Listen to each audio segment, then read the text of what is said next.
পুরো জীবনটা এটা হচ্ছে লালসাময় একটা জীবন, লোভ, মরিচিকা, মায়াজাল। এই মায়াজালে আমরা আটকে আছি, ফলে মৃত্যুর কথা আমরা ভুলে গিয়েছি।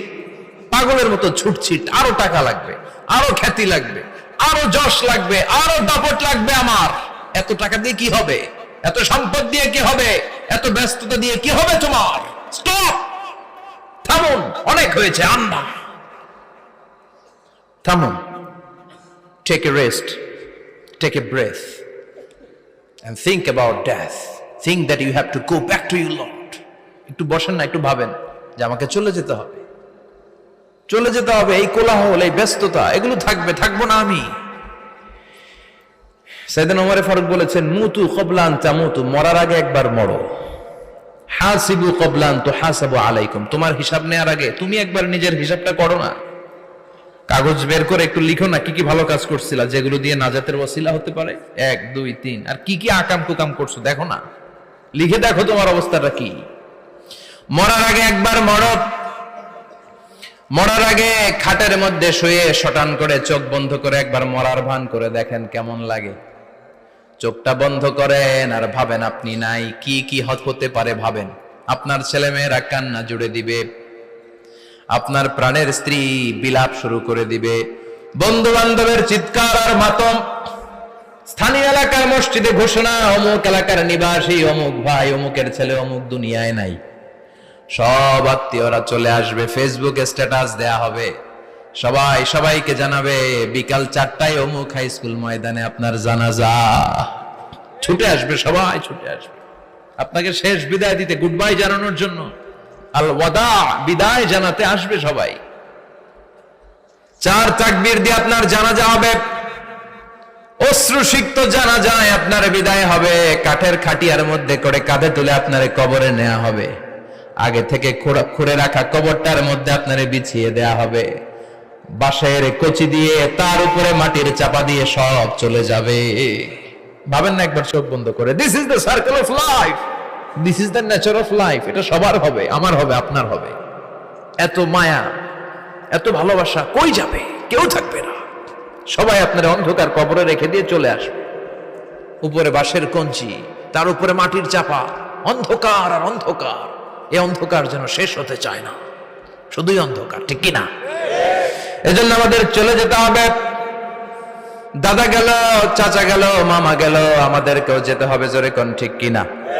একদিন মাটির ভেতরে হবে ঘরে মন আমার, কেন বন্ধ দালান ঘর, প্রাণ পাখি উড়ে যাবে পিঞ্জর ছেড়ে।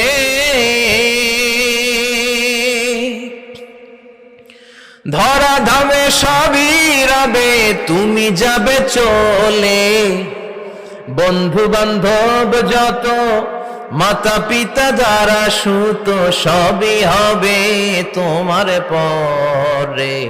মন আমার কেন বন্ধ দালান ঘর, একদিন মাটির ভেতরে হবে ঘরে মন আমার, কেন বন্ধ দালান ঘর, ঠিক কিনা? সব করে থাকবে, চলে যেতে হবে আমাদেরকে। এজন্য আখিরাতের কথা যেন আমাদের স্মরণ হয়। বিশ্বনবী বলতেন, নাহাইতুকুম আন জিয়ারাতিল কুবুর, আমি তোমাদেরকে কবর জিয়ারত করতে আগে নিষেধ করতাম, কিন্তু এখন নিষেধাজ্ঞা প্রত্যাহার করে নিলাম।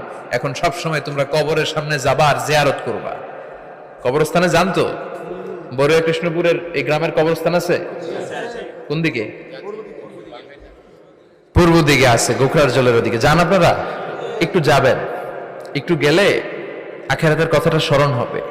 ওখানে ছোট শিশুরা শুয়ে আছে, কিশোর যুবকরা আছে, আপনার মতো তাগড়া যুবক, মুরব্বীরা আছে। এরা এই এলাকায় থাকতো, এরা আকাশ থেকে নেমে আসে না, এই এলাকার সন্তান, আজ নাই। একটা সার্টেন পিরিয়ড শেষে আপনিও থাকবেন না। This is the nature of life, this is the circle of life.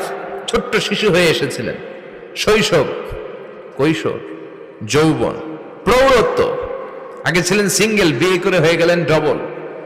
এরপরে আল্লাহ আপনাকে একটা মেয়ে দিল, এরপরে মেয়েকে বিয়ে দিয়ে শ্বশুর হলেন, এরপরে ওই মেয়ের ঘরে সন্তান হতে নানা হলেন। আর কতদিন? অনেক দিন হলো তো, অনেক লম্বা সময় পেয়েছেন আপনি। Think about death. এবার যাওয়ার কথা ভাবেন। আখিরাতের সামানের কথা ভাবেন, ফিরে যেতে হবে। কি শক্তিশালী যুবক, বার্ধক্য চলে আসলে লাঠি ছাড়া চলতে পারে না। কুচকুচে কালো দাড়ি সাদা হয়ে যায়, দাড়ির শুভ্রতা, বয়সের ভার, রং ধরা যৌবন জং ধরে শেষ, ঠিক কিনা? This is the circle of life. যুবক ভাইরা, এটাই জীবন, চলে যেতে হবে, কেউ থাকতে পারবে না, ঠিক কিনা? এটা রিমাইন্ডার আল্লাহ এই সূরার ভেতরে দিয়েছেন যে তোমাদেরকে ফিরে যেতে হবে, এই লোভ লালসা ছেড়ে দাও। রব্বুল আলামিন বলেন, আলহাকুমুত তাকাসুর হাত্তা যুরতুমুল মাকাবির। ও গোলাম, দুনিয়ার সম্পদ, লোভ লালসা তোদেরকে পাগল বানিয়ে দিয়েছে। এই লোভ পাগলামি কোনোদিন তোদের থামবে না যতদিন না তোরা কবরে ঢুকবি, ঠিক কিনা? কার কথা? আল্লাহ বললেন, দুনিয়ার সম্পদ আর লোভ আর মোহে তোমরা গাফেল হয়ে গিয়েছো। আখিরাতের কথা বেমালুম তোমরা ভুলে গিয়েছো, কিন্তু আখিরাতে তোমাদের যেতেই হবে, কবরের বাড়িতে তোমাদের ঢুকতেই হবে, ঠিক কিনা? যেতেই হবে, আমরা ভুলে যাই। আলহাকুমুত তাকাসুর, অতিরিক্ত পাওয়ার লোভ, বেশি বেশি খাওয়ার লোভ, বেশি বেশি জমানোর লোভ মানুষকে গাফেল বানিয়ে দিয়েছে।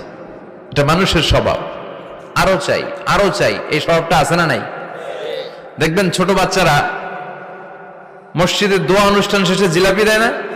বরে কৃষ্ণপুর কি দেয়? আগে বাতাসা দিত না, এখন কি দেয়? জিলাপি দেয়, মিষ্টি দেয়। তো মসজিদের 2-3 গেট থেকে যদি দেয়, ছোট বাচ্চারা দেখবেন এদিক দিয়ে কয়েকটা নিয়ে আবার ওই গেটে লাইন ধরে। ওর হাত হলো ছোট হাত, ওর হাত ভর্তি জিলাপি, আর নেওয়ার জায়গা নেই, এরপর আরেক জায়গায় লাইন ধরছে, আরো লাগবে আরো লাগবে, এই আরো আরো আরো চাই। এই স্বভাবটাই মানুষকে কুড়ে কুড়ে শেষ করে দিয়েছে। এত লাগবে কেন তোমার? চাহিদার কোনো শেষ নাই, unlimited demand of human being. যার আছে বেশি তার চাই বেশি, যার সাইকেল আছে তার হুন্ডা চাই, হুন্ডা আছে তো প্রাইভেট কার চাই, প্রাইভেট কার আছে তো প্লেন চাই, প্লেন আছে তো হেলিকপ্টার চাই, হেলিকপ্টার আছে তো ওইটা চাই, ওইটা আছে তো সেটা চাই, ঠিক কিনা?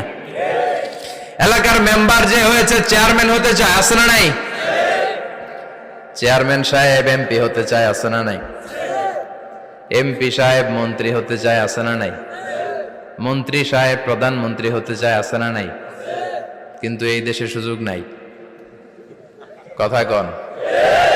এই দেশে প্রধানমন্ত্রী সিলেক্টেড, 2-3 জনের বাইরে কেউ প্রধানমন্ত্রী হইতে পারবি না, ঠিক কিনা? আমার এই জীবনে তো আমি 2-3 জনই দেখলাম। বেগম খালেদা জিয়া, মাননীয় প্রধানমন্ত্রী শেখ হাসিনার ছোট্টবেলা দেখেছি এরশাদকে, আমরা তখন ছোট। তো মানুষের চাহিদার কোনো শেষ নাই, যার আছে বেশি তার চাই বেশি। এজন্য বিষ্ণু বলেছেন, উনজুরু ইলা মান হুয়া আসফালা মিন, তোমার চেয়ে যে খারাপ আছে ওর দিকে তাকাও। ওয়ালা তানজুর মান হুয়া আ'লা মিন, তোমার চেয়ে যে ভালো আছে ওর দিকে তাকায়ও না, তোমার চেয়ে যে খারাপ অবস্থানে আছে ওর দিকে তাকাও। অনেকে নিজের অবস্থান নিয়ে সুখী না, এরকম আছে না নাই? আল্লাহ আমার এটা দিল না রে, ওইটা দিল না রে, পাইলাম না রে, কিচ্ছু হয় না, কি করব জীবনে, হতাশ। আসলে আছে কিন্তু অনেক, কিন্তু শুকরিয়া নাই, ডাকাত, ঠিক কিনা? নিজের অবস্থান নিয়ে সুখী না, কিন্তু অনেক লোক আছে তারা আপনার অবস্থানে পৌঁছতে চায়। তাদের দিকে তাকিয়ে দেখেন, আপনি যে অবস্থানে আছেন এই অবস্থানে পৌঁছাটা অনেকের কাছে স্বপ্ন। তারা প্রতিনিয়ত সংগ্রাম আর স্ট্রাগল করে যাচ্ছে আপনার অবস্থানে পৌঁছতে, আর আপনি এটা নিয়ে সন্তুষ্ট না।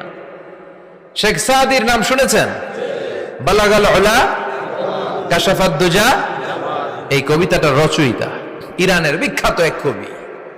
উনি একবার আর্থিক সমস্যার মধ্যে দিয়ে সময় কাটাচ্ছেন, টাকা নাই, পয়সা নাই, পায়ে দেওয়ার মতো জুতা নাই। উনি খুব দুঃখ পেলেন, হায় রে, আমি ইরানের এত বড় কবি, আমার পায়ে দেওয়ার মতো জুতা নাই। দুঃখ ভরা মন নিয়ে রাস্তায় হাঁটতে বেরোলেন। হাঁটতে হাঁটতে হঠাৎ দেখলেন একটা লোক শুয়ে শুয়ে কাঁদছে, ওই লোকটার 2টা পাই নাই, পাই নাই। উনি সেজদায় পড়ে গেলেন, আল্লাহর কাছে ক্ষমা চাইলেন, আল্লাহ অনেক দিয়েছো, শুকর আলহামদুলিল্লাহ।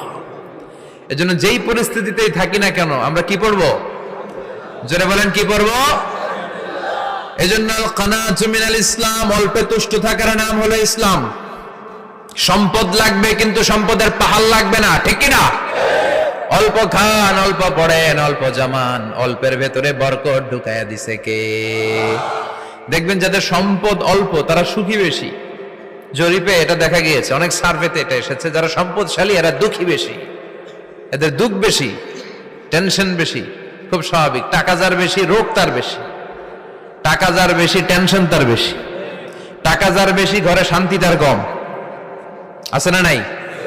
ঘরের ভেতরে অশান্তি, ছেলে কথা শোনে না, ছেলে টানে গাঞ্জা, মেয়ে করে পরকিয়া।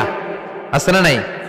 স্ত্রী কথা শোনে না, ভালোবাসা নাই, ঘরটা জাহান্নামের টুকরা। রোগ বালাই, এক একটা হসপিটাল বিল পরিশোধ করতে মাসে 5 লাখ 10 লাখ। আছে না নাই? কিছু খেতে পারে না, ডাক্তার একেবারে ডায়েট মেনু বেঁধে দিয়েছে। Diet, very diet menu. এটা এটা এটা এটা কিছুই খাবেন না, শুধু গরু খাবেন না, খাসি খাবেন না, চিংড়ি খাবেন না, খালি ঘাস খাবেন। ইচ্ছে মতো ঘাস খাবেন, মানে ঘাস জাতীয় যত আইটেম আছে সব খাবেন। শাক খাবেন, সবজি খাবেন, সালাদ খাবেন। গরু, চিংড়ি, মুরগি, গোশত, ইলিশ কিছু খেতে পারে না। তাহলে রোগ বেশি, খাওয়ার মজা নাই, ঘরে সাংসারিক শান্তি নাই, খালি ব্যারাম আর ব্যারাম। ঠিক কিনা? কিন্তু সম্পদের পাহাড় ঘটেছে। আর অল্প যারা খায়, অল্প পড়ে, রিক্সাওয়ালা, কুলিওয়ালা, অল্প বেতনের চাকরি, কিন্তু হক হালালি মেনে চলে, দেখবেন শান্তি আছে অনেক। হ্যাঁ, বাসা ভাড়া দেয়, ফ্যামিলি চালায়, বাচ্চাদের স্কুল বিল, এরপরও মাস শেষে 1-2 হাজার টাকা হাতে থেকে যায়। আর ওর প্রতি মাসে 10 কোটি টাকা ইনকাম, তারপরও ব্যাংকের ঋণ আছে না নাই? সুখ কারে বলে? কিভাবে আপনি সুখকে ডিফাইন করবেন? সুখ তো টাকায় কিনা যায় না। শান্তি টাকা দিয়ে হয় না, শান্তি দেওয়ার মালিক কে? শান্তি আছে অল্প খেয়ে শুকর করার মধ্যে, শান্তি আছে আলহামদুলিল্লাহর মধ্যে। চিল্লায় বলেন ঠিক কিনা? এজন্য অল্প খাবো, অল্প পড়বো, অল্প জামাবো, অল্পের ভেতরে বরকত দিয়েছে কে? দেখেন, ধনী ভাইরা খেতে পারে না, কিন্তু রিক্সাওয়ালার কি সমস্যা হয়? রিক্সাওয়ালারা সব খেতে পারে। কুলিওয়ালা, দিন মজুর, এরা একেবারে স্লিম, সুঠাম দেহি, মেদহীন পেট, পেটে কোনো মেদ নাই, ভুড়ি নাই।